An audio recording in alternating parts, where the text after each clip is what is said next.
নারায়ণগঞ্জের সোনারগাঁওয়ে গ্যাস লাইনের লিকেজ থেকে বিস্ফোরণে একই পরিবারের ৫ জন দগ্ধ হয়েছেন। ভোরে এই দুর্ঘটনায় দগ্ধ হন গৃহকর্তা মানব চৌধুরী, তার স্ত্রী বাছা চৌধুরী এবং ৩ সন্তান তিন্নি, মুন্নি ও মৌরি।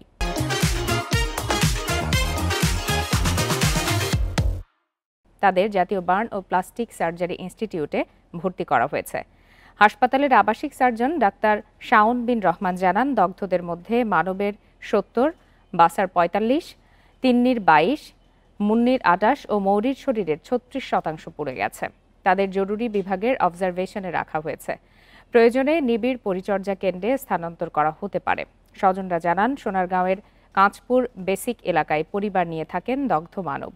ভোরে রান্নার জন্য চুলা জ্বালালে বিস্ফোরণ হয়। পরে প্রতিবেশীরা তাদের উদ্ধার করে হাসপাতালে পাঠান।